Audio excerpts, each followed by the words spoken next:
তারপরে ইউভি অনেক কিছু দেন স্মার্ট। এখন আপনাকে তো ওই মাধ্যমেও আসলে সার্ভ করতে হবে, সবাই সময়টাকে কম করে যে যার সময় অনুযায়ী দেখছে। সো এক একটা মিডিয়ামে এক একভাবে প্রেজেন্ট হচ্ছে, বাট টার্মোলজি হয়তো same, which is fame. So সবার প্রয়াসটা হচ্ছে ভালো গল্প বলা। সো প্রত্যেকটা মিডিয়ামে ভালো গল্প বলার চেষ্টা করছে। So this is even good. চলতে থাকুক না, হতে হতে একটা জায়গায় ঠিক হয়ে যাবে। আপনি ওয়েব দুনিয়ার ভবিষ্যৎ আসলে কি দেখছেন? মাত্র শুরু হলো বা একটু সময় দেন।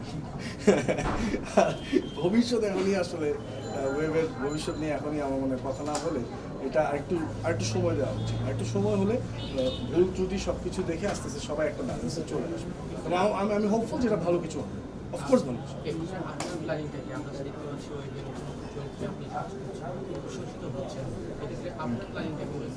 আমার প্ল্যানিং হচ্ছে বছরে ঠিকঠাক গল্প পেলে 2টো ওয়েব করা, 4টে সিনেমা করা।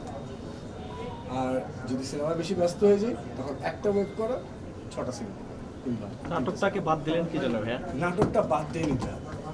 নাটকটা যেটা হচ্ছে, আমার এমন একটা সময় নাটকটা আমাকে স্টপ করতে বাধ্য হয়েছে যখন সবাই মিলে শুধুমাত্র ভিউ নিয়ে পাগল হয়ে গেল। This is absurd.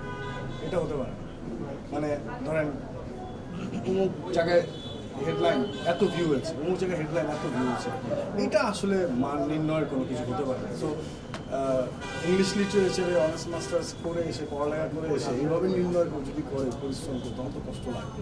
এটা কষ্ট থেকে আমি আসলে অফ করি। একান্ত ব্যক্তিগত, আমাকে আর কে সিদ্ধান্ত? I was very much happy in corporate, সেটা ছেড়ে দিয়ে আই জাম্প ইনটু অ্যাক্টিং। আমার ভালো লেগেছে, সো সেই সিদ্ধান্ত আমার এই সিদ্ধান্ত। আমার মনে হচ্ছে তখন স্টপ না করলে একটা চেঞ্জেস দেওয়া যাবে, যেই কারণে কিন্তু কারাগার থেকে সবাই খুশি হয়েছে, নতুন কিছু লেগেছে। কারণ একটা পারফর্মার আসলে কতবার নিজেকে চেঞ্জ করবে, কয়বার আমি আসলে মুভ লাগাবো, দাড়ি রাখবো, চুল কাটবো, বডি করবো। আমি তো মানুষটা সেম, কিংবা প্রত্যেকের মানুষের সেম। সো এত বেশি নাটকের সংখ্যাও হয়ে যাচ্ছিল যে ওইটা স্টপ না করলে আসলে নতুন লাগছিল। 10-12 বছর ক্যারিয়ার হয়ে যাচ্ছে, নতুন কিছু না দর্শক আমাকে কেন মনে হয়? আপনাকে কি তাহলে ফিউচারে নাটকে দেখা যাচ্ছে না? একবারই স্কোপ হলে দেখা যাবে, সমস্যা নেই। আপনার কাছে কি আপনার কোয়ালিটি, আপনি যে একটা মেক করতে চাচ্ছেন সেই ধরনের কোয়ালিটি আছে? It's not about quality. আমি তো কোয়ালিটি নিয়ে একটি কথা বলি, বলছি যে পারসেপশন। সবার পারসেপশন হয়েছিল এটা ভিউ হলে এটা ভালো না, এটা হতে পারে। অফকোর্স ভালো ঠিকঠাক চিত্রনাট্য, ডিরেক্টর, সকল ডিরেক্টর তো আমার পরিচিত, ভালোবাসার মানুষ, তো তার সাথে প্রায়ই কথা হয়।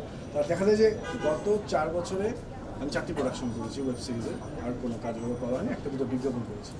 তো যেই চরিত্রগুলোই করছি সেটা আমি তত পাকা অভিনেতা না, সো আমাকে চরিত্রের স্বার্থে সাইলেন্ট কিলার।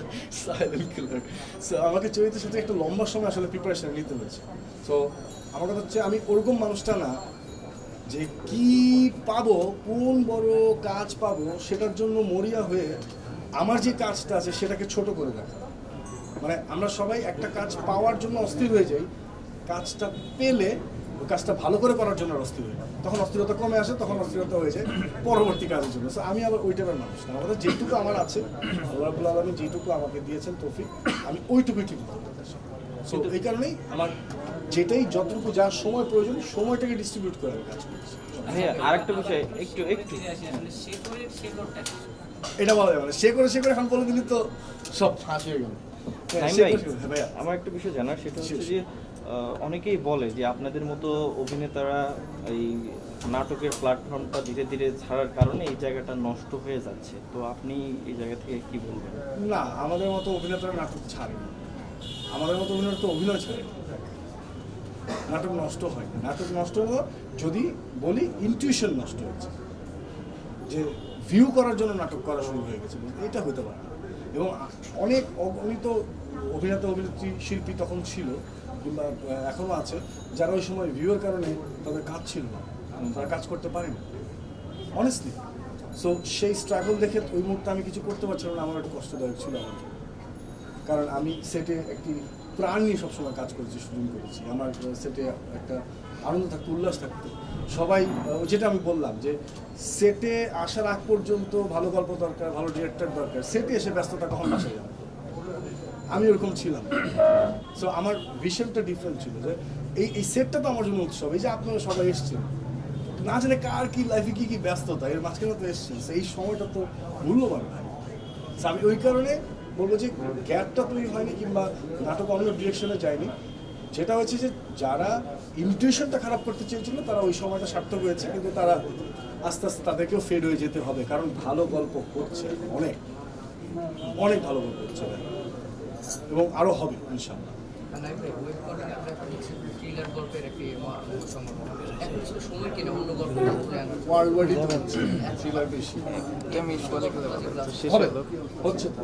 মানে অনেক ধরনের গল্পের ভিতরে হলো কাজের বিখ্যাত একটা এক্সাম্পল, তাই না? হচ্ছে তো তো মানে এই একটা ফিল্ম তো অনেক কিছু বুঝিয়ে দিল আমাদের, এটা একটা সাকসেস সবার জন্য। সো অনেক গল্প কিন্তু হচ্ছে, এখন আমরা ওই ভালো গল্পটাকে চুজ করে আমরা দেখছি কিনা, সবাই পেট্রোনাইজ করছি কিনা, এই দায়িত্ব আবার আমার।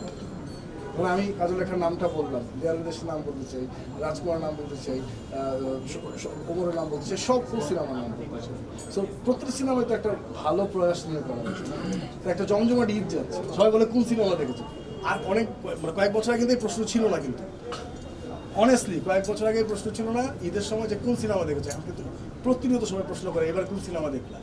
এই প্রশ্নটা এখন আপনার কাছে করতেছি যে এই ঈদে কি কি সিনেমা দেখবেন? হ্যাঁ, এই ঈদে কি কি সিনেমা দেখিনি, মুখে মাস্ক পরে কি ক্যাপ পরে সবগুলো সিনেমাই দেখেছি। না আপা যেহেতু পুরো মা বোন সবাই এসছে বিদেশ থেকে, একটু বিজি ছিল, আপা 3টে ছবি দেখেছে আমার সাথে, বাকিগুলো সব সিনেমা ভালো লেগেছে ভাই। আমার প্রত্যেকটা ফেভারিট কো আর্টিস্ট এখানে, আমার প্রত্যেকটা ফেভারিট ডিরেক্টর, প্রত্যেকটা কলাকৌশলী, আমার ফেভারিট মানুষ, আমার ইন্ডাস্ট্রি, আমার ভাই বোন সবাই এখানে কাজ করে। সো কেউ অসৎভাবে কাজ করে না। শাকিবের সঙ্গে নতুন নায়িকা, আমেরিকান নায়িকা কি কেমন এনজয় করবে? শাকিব ভাই চমকটাকে এনজয় করছে, যে শাকিব ভাই চমক দিতে পারে, এই ব্যাপারটা অন্য, মানে আই রিয়েলি রেসপেক্ট শাকিব ভাই, মানে অ্যামেজিং ভাই। দেখেন আপনি একটা প্রশ্ন করতে বাধ্য হলেন যে নতুন নায়িকা কেমন লাগছে, এই যে চমকটা দিল, এইটাও তো কেউ দিচ্ছিল না, এইটাও তো কেউ ঘটাচ্ছিল না। প্রিয়তমা বেশি সুন্দর ছিল নাকি কর্তিকা বেশি সুন্দর? দুটো কিন্তু দুই রকম ইমোশনাল, সো দুটাকে দুইভাবেই মূল্যায়ন করতে হবে। প্রিয়তমা এক ধরনের, রাজকুমার। রাজের 3 সিনেমার মধ্যে কোনটা দেখা হচ্ছে? রাজ আমার কাছে একটা দুর্দান্ত, মানে আমি বলবো যে এটা ইন্সপিরেশন, যে ও কি সুন্দরভাবে 3টা প্লটই একটা ঈদে চলে আসলো, ও তো ডিজাইন করেনি, সামাও চলে এসছে। সো এটা কিন্তু খুব ভালো একটা কথা, যে মন দিয়ে কাজ করতে থাকলে পজিটিভ দিকে চলে এসছে। সো আমি বলবো 3টা ছবি ফুল, ও তো 3টাতে 3 রকমভাবে করেছে ভাই, this is amazing. So I really I admire him, I love him, and ও প্রমাণ করেছে যে he is ready for film. Raj কিন্তু এটা প্রমাণ করেছে। জায়েদ খানের সিনেমা দেখেন? জায়েদ ভাই তার মতো করে একভাবে চলছে, জায়েদ ভাইটা এটা বড় ভাই, এটা ভালোবাসার জায়গা, ঠিক আছে। জায়েদ ভাইটাও একভাবে দেখেছি, কিন্তু জায়েদ ভাই তো অন্য প্রমোশন নিয়ে ব্যস্ত বেশি, সিনেমাটা করলে বেশি ভালো হবে। আচ্ছা, শেষ প্রশ্ন আমার, সেটা হলো এই ঈদে 11টি সিনেমা মুক্তি পেয়েছে প্রেক্ষাগৃহে, আপনি জানেন। আর আপনি এটাও হয়তো জানেন যে আমাদের বাংলাদেশের প্রেক্ষাগৃহের সংখ্যা কত বর্তমানে। তো আপনার কাছে কি মনে হয় যে 150 বা 160টা সিনেমা হলে 11টি সিনেমা মুক্তি দিয়ে কোনো যৌক্তিক কারণ আছে, বা এটা কি আসলে কোনো সুইসাইড গেম কিনা প্রযোজকদের জন্য? ভীষণ দেখেন, এটা ছিল না এইটুকু, মানে হল কিন্তু বাড়বে, আই এম প্রিটি শিওর হল বাড়বে, কারণ সবাই হলমুখী হচ্ছে। সো এখন অনেক চ্যালেঞ্জ ফেস করা লাগবে একটু সময়, এবং এটা কিন্তু আমরা বলে আসছি বেশ কয়েকটা বছর ধরে। এবং দেখেন ছবি কিন্তু ফিরে এসেছে, 11টা ছবি একটা ঈদে ছিলই তো না। সো গ্রোথ তো হচ্ছে ভাই, সপ্তাহে একদিনে হবে না, আস্তে আস্তে।